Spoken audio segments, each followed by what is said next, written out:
And all right, and we're live. I'm so excited that we got these technical issues. So thanks, guys, for those of you who are waiting. This is Mercedes, and I'm here today with Paul. And Paul is a vet that I met online. He had a link up. A soldier of his put up a kind of a GoFundMe link, and Paul and his family are in need of some support right now. And he's got some interesting stories. He and his wife were both vets, and I think there's a lot here. So I'm excited to have Paul on today. And with that, Paul, just go ahead and introduce yourself and maybe tell us more about you and more about your story. Yeah, my name is Paul. I'll leave last names out just for whatever formalities, I guess. I'm a staff sergeant in the military, uh, the Army National Guard now. My wife is also a member of the National Guard. I've been in 8.5 years. Um, one deployment to Afghanistan, 2011, 2012. During the deployment, uh, I was the supply sergeant for the unit. My wife for a transportation unit. My wife was a truck driver. Um, she's now reclassed MOSs to a she's a medic. Um, the one of my soldiers, uh, he was my clerk overseas, and he's actually also the godfather of my son. A really good friend. I've had some issues since uh, I resigned my position, my full-time position as a supply sergeant of my unit back in May of 2014, and had trouble finding a job. And then I found a job, decent job actually. I mean, I was all excited for it, and they fired me 3 days before Christmas this past year because I had a screensaver on the computer that I worked at of a military sniper in a ghillie suit, and that was it. Like they said, it was potentially offensive to other people. So I've Huh. been unemployed. I've been unemployed since then, December 22nd. Try to find a job multiple times a week. I've put in at least 10 to 12 applications or send my resume out every week. I've had like 4 interviews since then, and I guess I just don't have what people are looking for. On the positive side, I guess, I've been able to stay at home with my 2-year-old son. I also have 2 daughters from a previous marriage, and I worked a lot whenever they were born, so I didn't get that opportunity. So, it's been good. Like I said, that in that aspect, my wife works. Um, but I will say the income dramatically decreased, obviously, and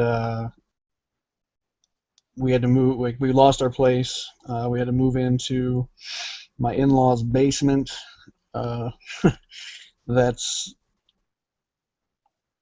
well, if anybody that's watching has in-laws, they can understand what that's like for a guy, for the man. No offense to women who work. I love the fact that my wife works, but I'm kind of for 14 years, I was the provider, Mhm. and then that kind of was all like taken away at a moment. So that was really hard for me.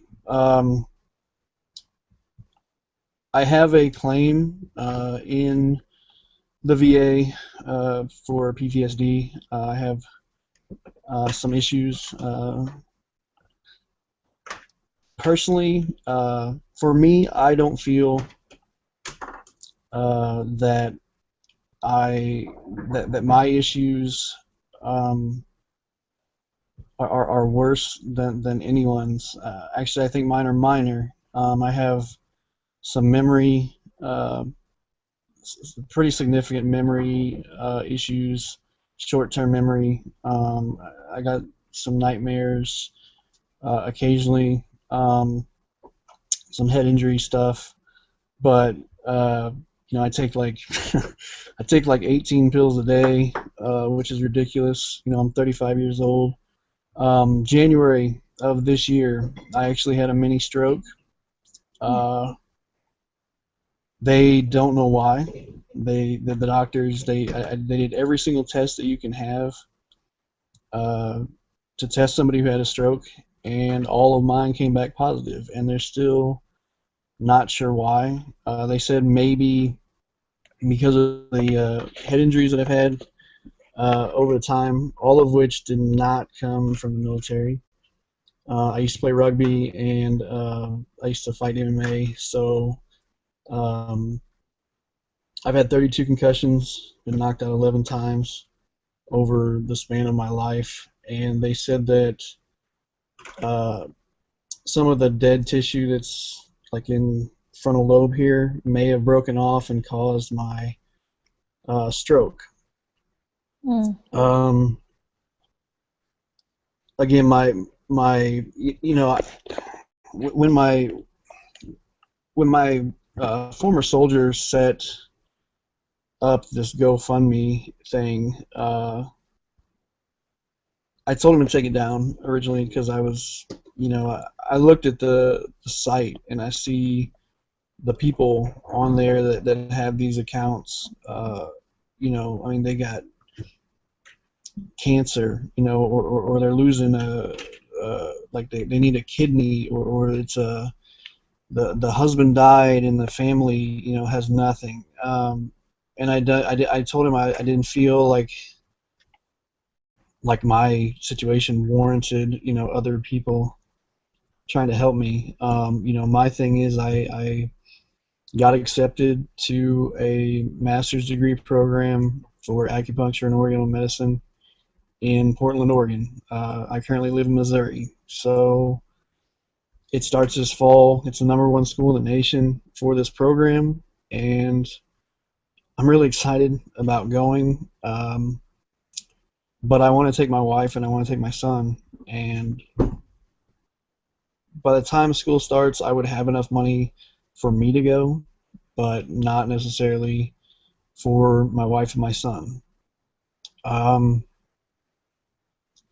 my issues with PTSD that I've had, the anger, the memory stuff, and then the depression, um, the ups and downs of that over the past almost 3 years since we've been home, uh, caused a lot of issues with my wife, and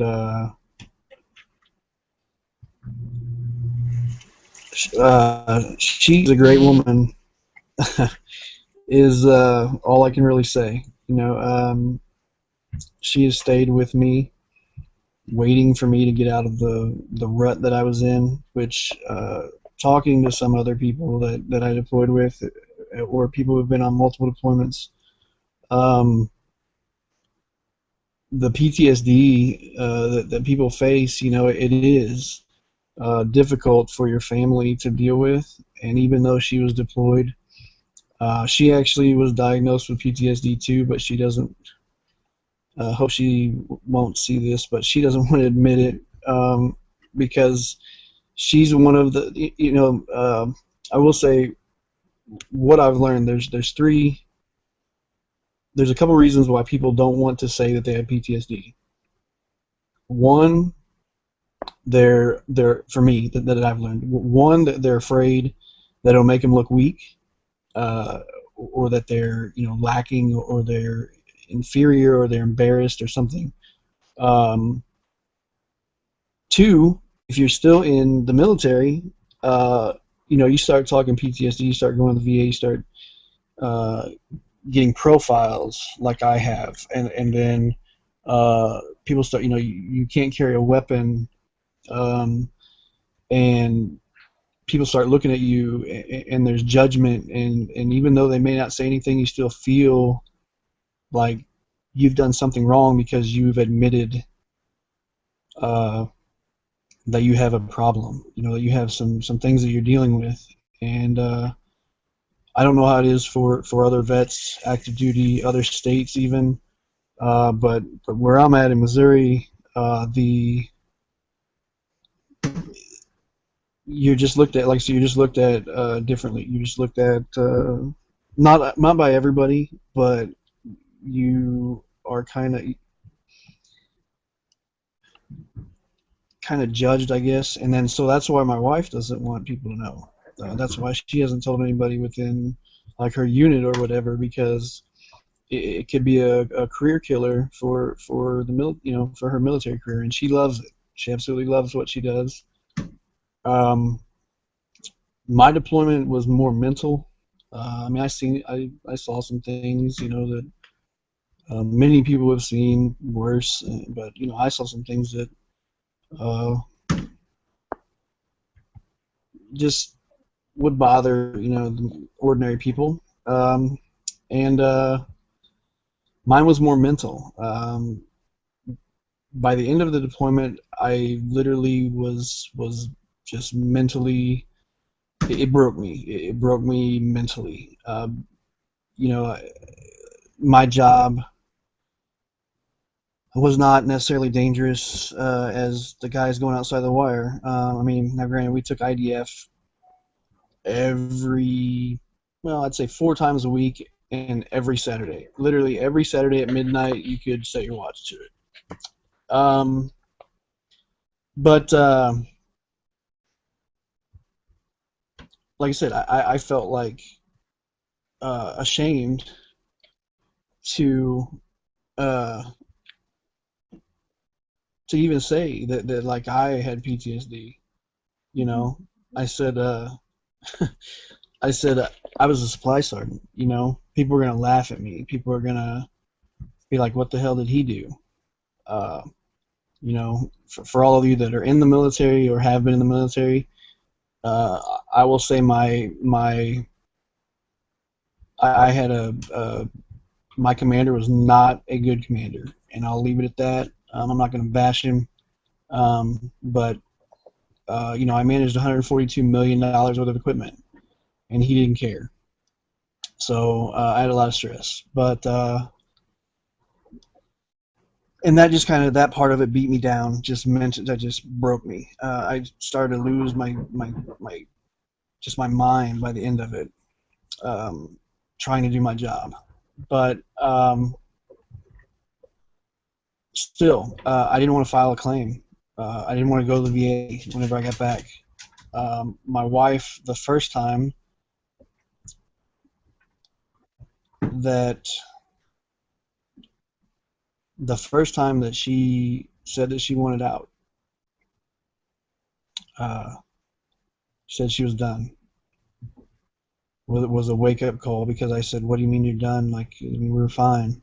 And she said, "No, you just haven't been listening for the past 2.5 years." Uh, and that, for people who listen, if you're in the military, I mean, or you have PTSD, you have issues. I want to tell you from firsthand experience. Uh, I thought the medicine, for me, it was like the medicine is working. I don't want to rip somebody's head off and kill them, so I'm good. But my home life was going to crap. My wife wanted, was lacking, and I wasn't there. I was in this haze, this zombie-like haze, and I didn't see it. I thought things were great, uh, but she stayed. You know, uh, I'll say it again, she's a great woman. Most women would not stay with a man for 3.5 years, waiting for him to wake up. Uh, I'm glad she did, obviously, um, but the first time that she said you need to go see somebody. Uh, I pulled a guy out of the car for cutting me off at a stop sign. He cut me off. we pulled up to a stop sign. I pulled him out of the car, and I was gonna kill him. I just lost it. And she pulled me back and calmed me down and everything, but she said, you're gonna either get shot or you're gonna get arrested or something. You need to go. And so I went. You know, the medication that I was on was the wrong one. I kind of found a good mix, I guess, now. I hate the fact that I take medication because I've always been self-confident in that I can control my mind and I can do the right thing and I can, I'm intelligent and well, I don't need help. And that's again, that's a big issue. That's a big, what do you call it? A big, I think that's a big reason that a lot of like even the guys that I deployed with, that I've talked to some soldiers, junior enlisted soldiers, and they asked me, and I said, man, just go and talk to somebody. It doesn't mean that you're gonna get money or you're gonna get a claim, but you know what? You're gonna let it out, and then somebody who's like professionally trained to listen to the signs or listen to what you're saying, um, can evaluate you. And I know the VA gets a lot of bad rap, and that was another thing. I'm like, man, I'm not going to the VA. The VA sucks. Everybody talks about the VA is horrible, and in some parts it is. Uh, Other parts it's not. I will say my psychiatrist that I see is great. My primary care provider that they gave me sucks. I don't see him. Um, I go to my civilian primary care doctor, but I see my VA psychiatrist. Um, when I had my stroke, my wife works at a different hospital. It's the number one stroke center in the nation. I did not go to John Cochran VA that's in St. Louis. When they told me I had a stroke, I went to her hospital because um, I mean, if you actually had a stroke, then why not go to the best place? Mm-hmm. Um, I've been talking for a minute now. I don't know. Do you have any questions, or like, am I talking too much? I don't know. No, I no, you're tend to doing, I tend to ramble. no, you're doing great, actually. No, it's great. I mean, I'm actively listening, and I think a lot of people are too. There's not a lot happening in the uh, chat room except that people are saying it's a good video. So keep going. I'd like to. I mean, I don't want to pull you off your train of thought. No, sure, that's fine. Like you said, uh, even when I was, well, let's see, I've been going to the VA since I want to say October maybe of last year, Hmm. and I just filed a claim last week. I Oh had no. no intention. I had no intention of filing a claim. Uh, I told the doctors. I've told every doctor that I've seen, and I don't know. Maybe that'll not get me a claim um, in the end because I was honest. I told the psychiatrist. I told the psychologist. I told all these people. I don't want your money. I'm not that guy. There's several. There's veterans out there who they go and they'll tell the VA what they want to hear. They'll tell them or they'll embellish on things that they may not even have. There's people that I deployed with that did that. So I know for a fact that it happens. That's their thing. That's they want to do that and get the money and you know what they're gonna live with it. They're gonna live with that. I'm not that guy. I told them I don't want your money. I don't want that. I want you to fix me. I want you to fix this because I want you to make me not angry. I want you to make me um, not blow up over something stupid that my wife says. You know, I mean, that's all I want. And I said, and if we can do that, and eventually to where I don't have to be on medication, that's what I want. Hmm. You know, my wife said that it, it might be now that I have a chemical imbalance in my head that causes me to have mood disorder, or whatever they want to call it, and that I might have to be on medication for the rest of my life. And she said that she's okay with that if it makes me not that guy that I was. You know, I don't like that. I want to be not that guy without taking medication. Uh, but I mean, I guess if that's what it is and that's what I have to do, then that's what I have to do. Um,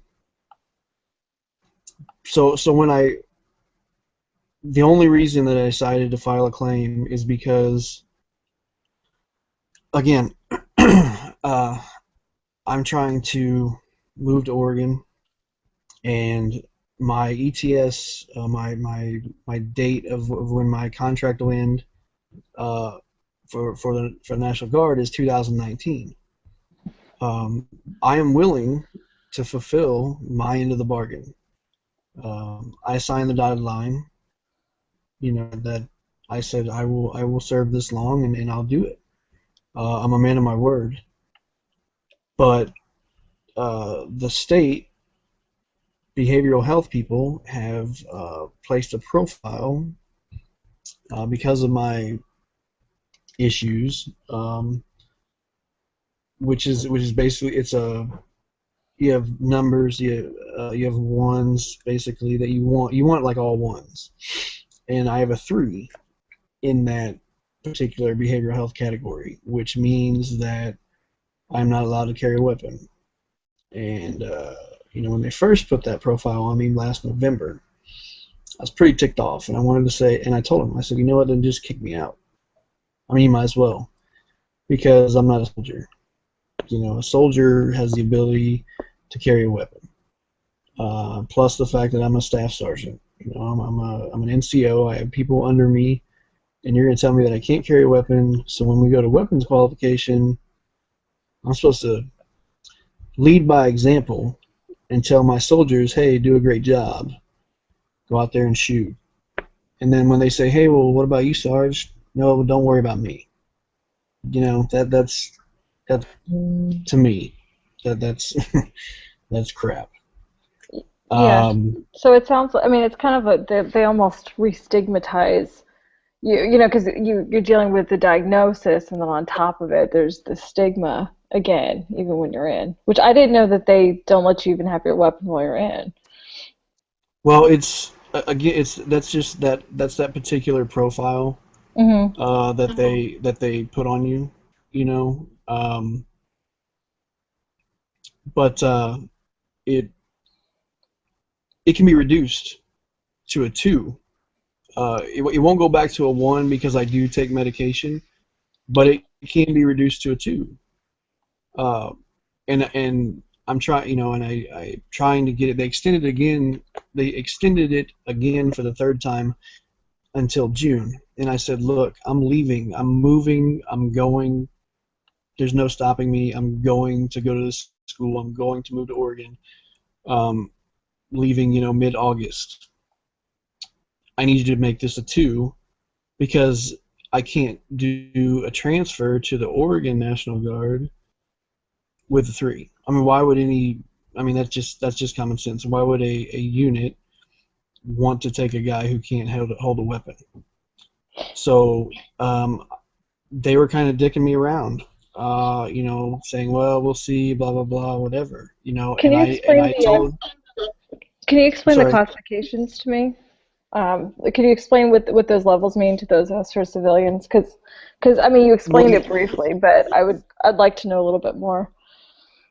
um, well, it's a there's a thing. It's called pulleys. I don't know what that stands for, Hmm. honestly.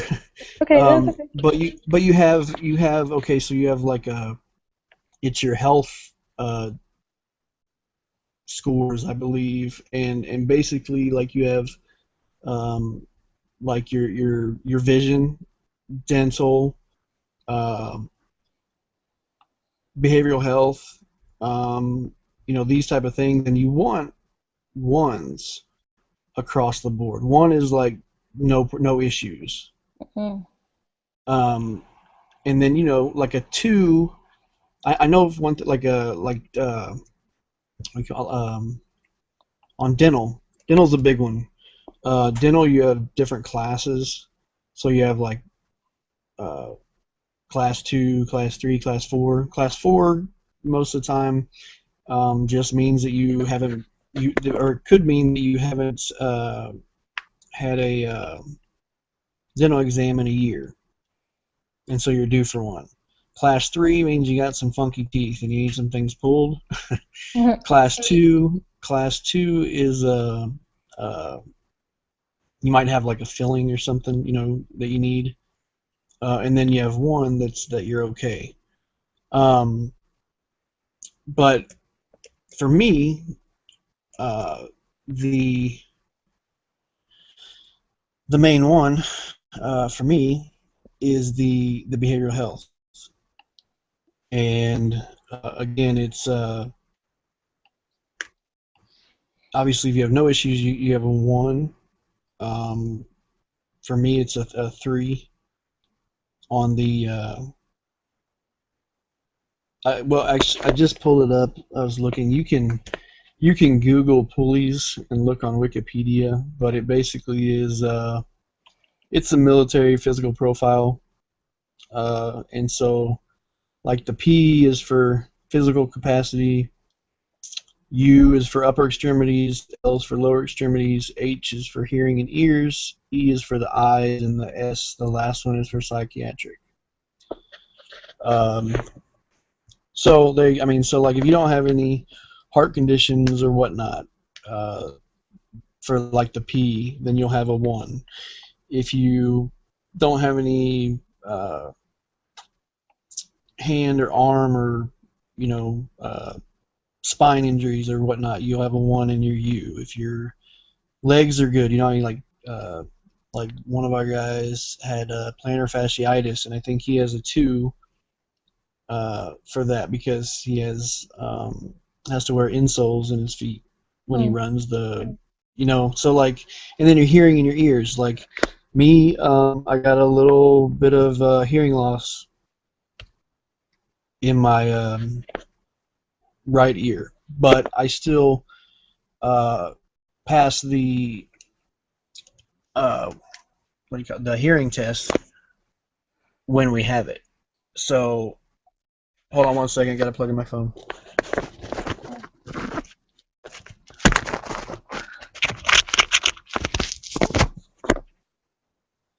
Okay. Um, I passed the hearing test, so I don't have a profile on that. The only one that I have is that the behavioral health. And so since they were dicking me around, I talked to one of my uh, one of the platoon sergeants in my unit who is also a VSO, veteran service officer, and he said you need to go. And so I did. I went to go see a VSO, and I filed a claim for PTSD on the because, and I even told that guy, like all that I want from this whole thing, if there was a way that I could say, you know what, you keep your money, you don't have to pay me, but you acknowledge that my issues, and I'm not even blaming the stroke on them, but my anger, the medication that I take, uh, those issues happened while I was wearing the uniform because they did. I came back. I don't even. I'm getting back to the man that I used to be between the medication and uh, a conscious effort every single day. So, Uh, Fakir wants to know what side effects does the medication have, if any? you know, well, let's see. Uh, I'm on some. Um, the I'm on lithium for it's a mood stabilizer. Lithium is naturally occurring in your body. Basically, I have to stay really hydrated. Mm-hmm. Drink. I already drink a lot of water, but I had to incorporate Gatorade so that it didn't get toxic levels uh, in my body. Wellbutrin it's a like a I think they say it's for depression or something. Um, a side effect that it was having was it was making my blood pressure a little high. Mm-hmm. Um, the what else? Uh, I'm on Ritalin for ADHD, focus, concentration, which that's a stimulant, so makes me a little makes my heart rate a little up. I had to switch to decaf, but that's okay because I only drink coffee. Uh, I drink coffee because I like the taste of coffee, not because I need the caffeine. So that wasn't too big of a problem for me. Um, I have Xanax as needed. Xanax it's an anxiety medication. A lot of people abuse it. I don't. I'm trying actually. I'm hoping by the end of June to tell my psychiatrist that I don't need that anymore. Um, I was on Ambien for shoot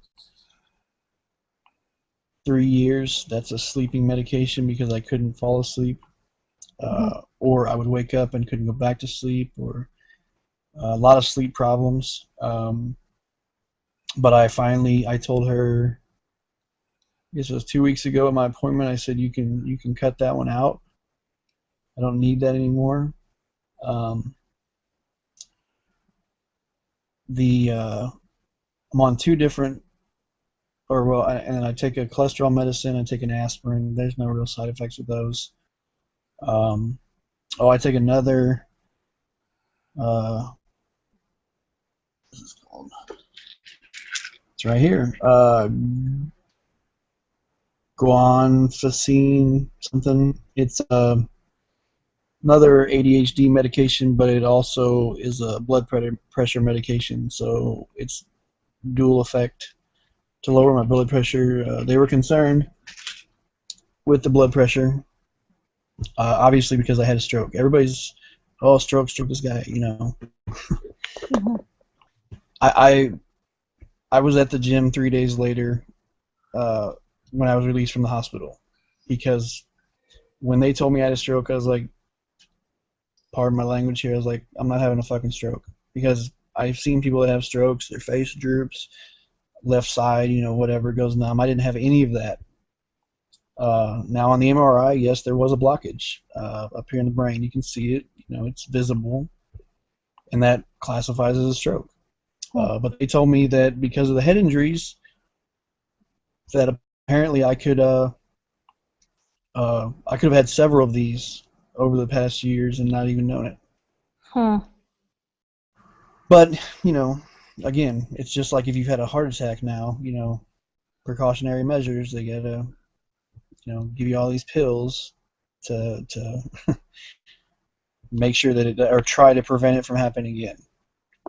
So, Um, on like somebody asked the question, oh, Candy. Hi, Candy. Um, she asked the question about like on events like 4th of July, are there any precautions you have to take to ensure your safety? Or high stress, high anxiety environments. I mean, how do you manage that? And I have a few other questions. I'm going to go back to yours, Phoenix. I just wanted to, that seemed no, no, apropos. sure, sure. The okay. Uh, when I first got back, for probably the first year that I was back, loud noises bothered me. That first 4th of July back, when the first couple big booms went off, Mhm. I was like, "Whoa, hey." Mhm. Um, but like now, as long as I know, like this, well, this past Fourth of July, we set off fireworks, so my son could see it and everything. And again, if I was prepared for it, it didn't bother me. Mhm. Now, loud noises like that just occur out though that like aren't fireworks or something like that. Like I mean, I kind of go, hey, I kind of prepare myself, I guess. Mhm. Um, Crowds can't do it. Don't like crowds at all. I start to feel closed in. If I'm around a crowd for too long, like in the mall or something, I'm like, we gotta go. I'm like, I gotta get out of here, like now. My wife knows. She goes right. She just knows that I cannot sit with my back towards the door at a restaurant, at anywhere that we're out. I mean, she knows she'll automatically go to the other side. And the PTSD psychologist asked me, "Well, why is that? What are you afraid of?" I said, "I don't." I said, "I'm not afraid." She said, "Well, what do you think's going to happen?" I said, "I don't know." She said, "Well, then why do you do that?" I said, "For the what if." I don't want to be that guy sitting there uh, eating, spaghetti or whatever at Olive Garden, and some crazy fool comes in and starts shooting up the place. Mhm. And she said, "Well, has that ever happened?" And I said, "Not yet." I mean, look at the state of the world right now. I don't necessarily want to take all the time and get into that, but the world's going to crap fast. This country, I mean, things are going to crap. So for people in general, uh, who might be, nervous or cautious, take that and then multiply it. Well, maybe in my case, multiply it by like I don't know, 5 or 10. On far as far as like a caution level. But for other PTSD, well, other veterans, period, wounded warriors. I mean, the guys who really had some bad things happen to them. Uh, uh, Multiply that by 100. As far as their caution levels. Mhm. Sure. Well, and that's, I mean, that's a very um, pragmatic. I mean, it's interesting to hear about it because it's a pragmatic response to having lived in an anxiety or trigger environment. When you were deployed, were you close to a lot of action? Like, I don't, as a civilian, I don't necessarily understand a lot of the delineations about the different jobs that you guys do. Okay, So, so well, for the military people out there, because I was supply sergeant, I was what is known as a FOBIT. I never left the FOB, right? Our base. Okay. okay. I was going to. My commander, my first sergeant, said, that I was going to be allowed to go on a couple missions. But our first truck got blown up about a month and a half into deployment, and they pulled me into their office and they said, Sergeant New, I know we told you that you were going to get to go out a couple times. However, it's not going to happen because if we lose you, then we're fucked. Essentially, is what they told me. And I that actually was part of the problem. Man, I went stir crazy. I don't know if you ever seen the movie Groundhog Day with Bill Murray. Oh yeah, That was my life, for 14 months. yeah, Every day, I mean, was the same. I woke up, did the same thing. I mean, it was horrible. Uh, as far as the monotony, my wife was a truck driver. We were a transportation unit. They did convoy security, and she was out. She was on mission all the time. So along with the stresses that I had, I worried about the safety of my wife. I mean, all the time. Every time. that one of our convoys got hit, my first thought was it my wife's truck? Mhm. Uh, Mhm. you know, it was a lot of the guys that I deployed with. You know, they gave me shit because they're like, "Oh man, it must be nice to have your wife, here." Because I mean, they did have married quarters, so we stayed together. Well, it must be nice. And I said, well, it is, but out of 14 months, well, out of like what 13, 12, about like, out of like a year, I would say honestly, out of the whole deployment, we actually saw each other about 3 months because she was always gone. Mhm. And we actually, it was, I don't know what it's like.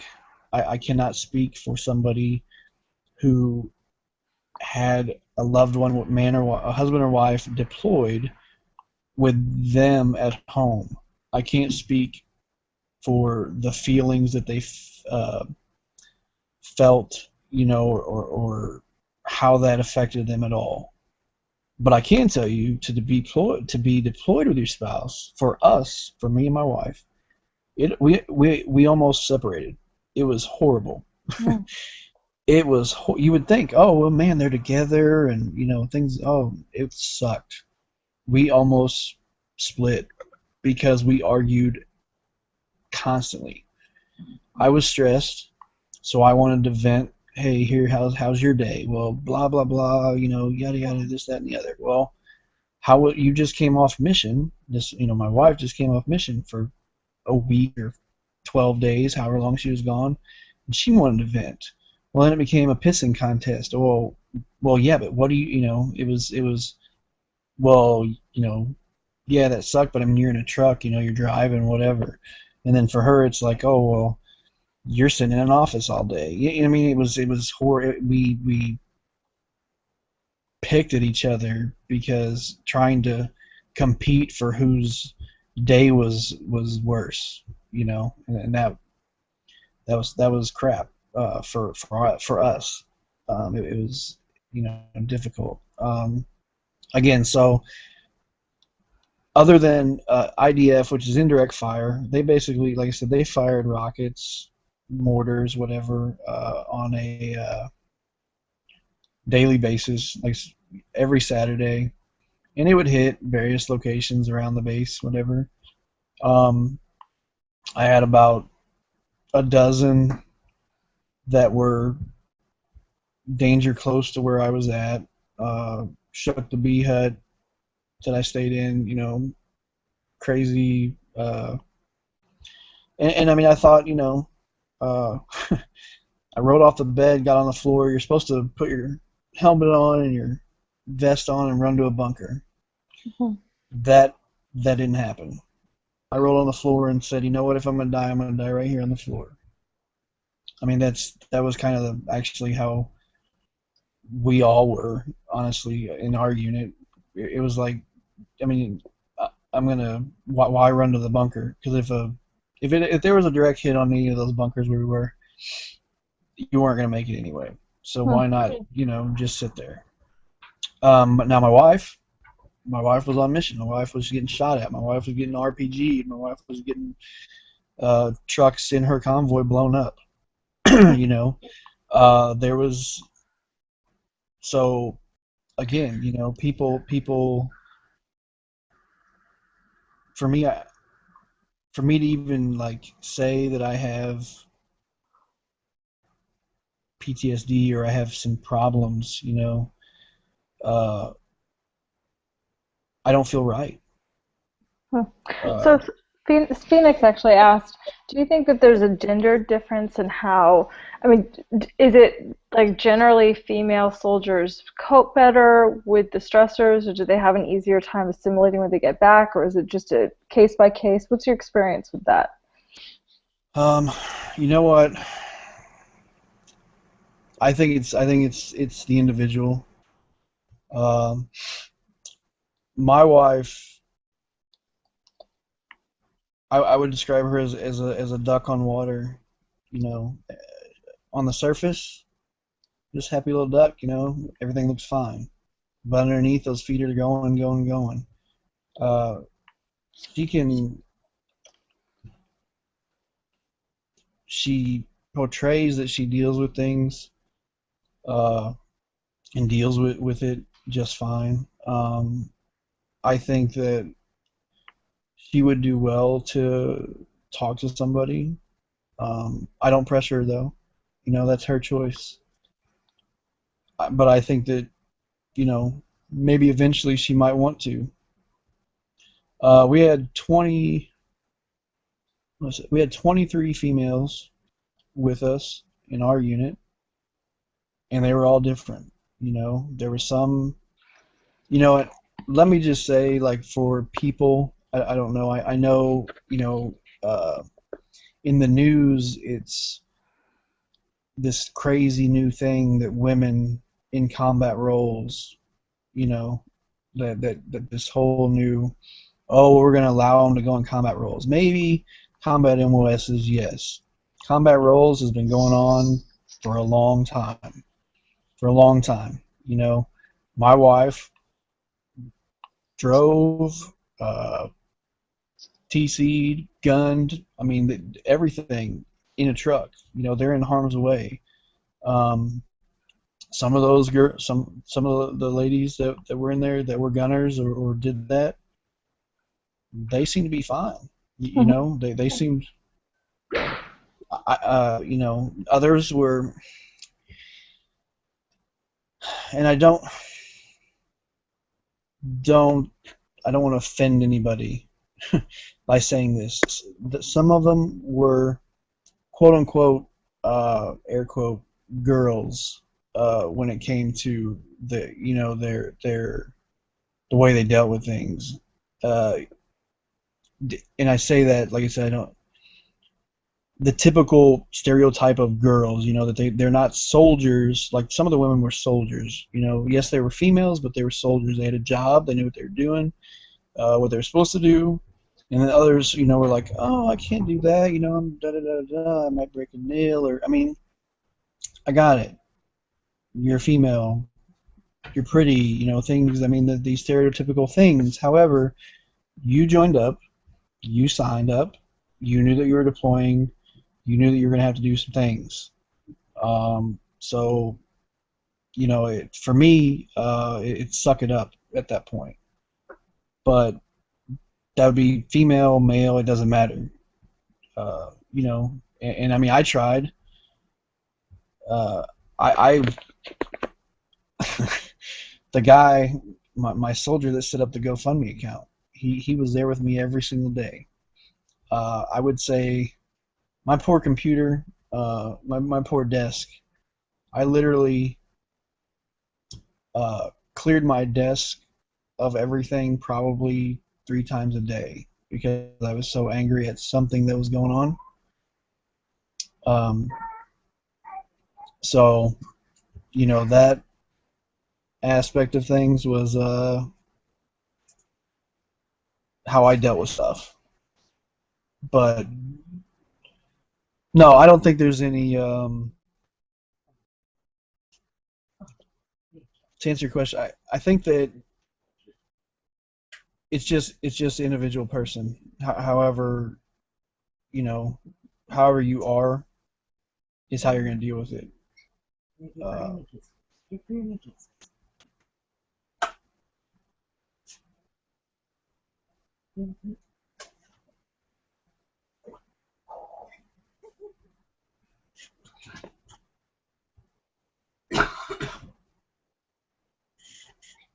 did you say I have another question?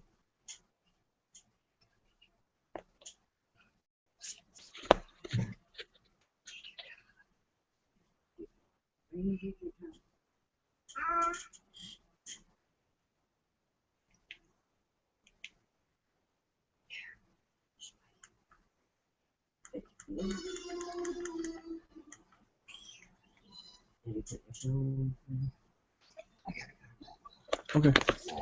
No, that's fine.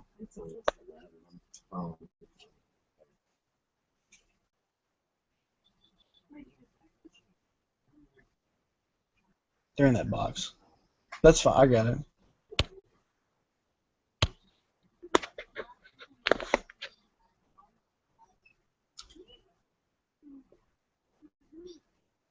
Can you still hear me?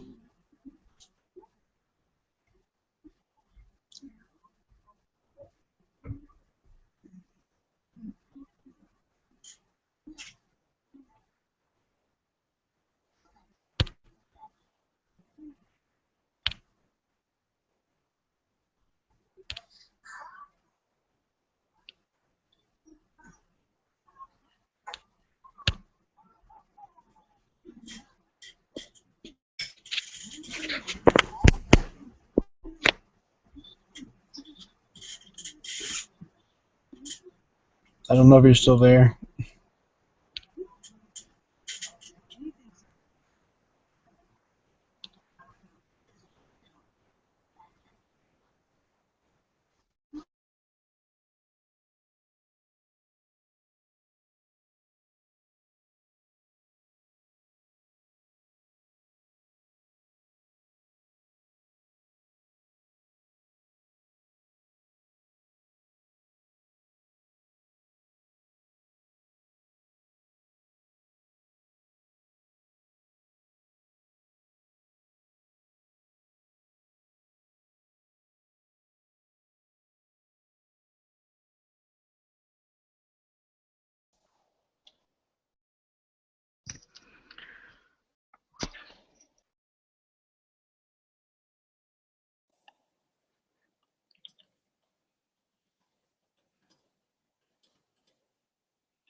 All right, sorry guys. I'm gonna have to edit this part out. I apologize. My Hangouts just totally crashed, so I lost Paul and I lost the sound in total. So I'm thinking you guys can hear me, but I can't tell because of the way this thing looks like. All right, let's see. Let me set Paul up on here. So appreciate you guys tuning in. Thanks for your patience with all my bizarre technical difficulties today. I don't know what's going on with Hangouts. So weird. So let me get Paul back on. And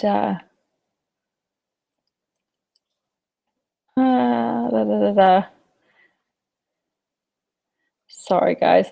It's so weird because when it's live, I feel like I should be entertaining. There we go. Well, so I just posted an invitation to him. If you, I've posted his the information for Paul's GoFundMe campaign. So if you want to support him there, you can do that. Otherwise, just spread this around maybe to people who want to hear about this. And it's it's really interesting. So it says, good to hear an engineer. You wouldn't know it with the way I made. I'm like the worst engineer with stuff like this. I do not understand Google Hangouts. I find that Google is very like unintuitive, to be honest. Okay, he's trying to call me, but I gotta hold on 1 second. Let's see.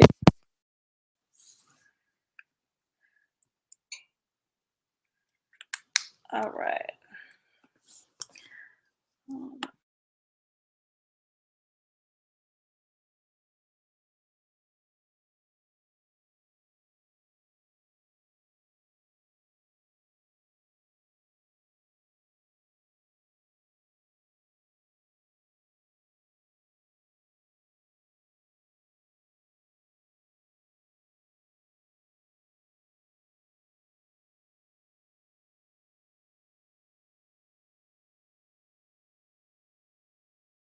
Okay, so I'm back. Mildred says that there was a sync issue. I'm gonna have to edit a bunch of this out, and I apologize for that. I keep having problems with Adobe Flash. It keeps crashing on me. It's just a really bad platform. I love Google for the compatibility. I think it's really, really cool that it's generally really easy to create an event. And the first time I found it, I was like, okay, this is great. But the problem with it, in my experience, is if it glitches, everybody's um, at its mercy. It's completely unintuitive. I have no idea still how to, like, I think I get messages on Google, um, what is that? Not Hangouts, whatever the other one is. And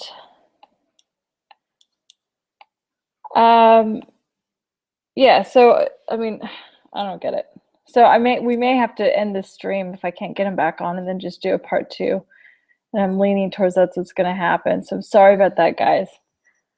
Because unless I can figure out how to merger him on. So let me go ahead and end this here, and then we'll probably do a part two. And the part two will be the way to complete this conversation. So yeah, Google Plus, that's one that's been bothering me. So let me thank you so much for listening on this, and I will post a link when and if we continue this. I appreciate all of you guys coming out tonight and really good questions. And it's just amazing to me that we don't have more of these conversations publicly. Somebody asked earlier, just scroll up. Somebody asked, why do we don't talk about this stuff? Honestly, I don't know.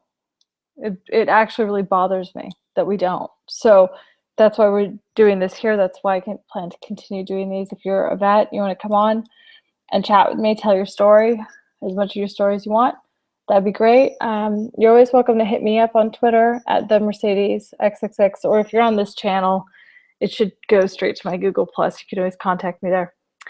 All right, love you guys. Talk to you soon.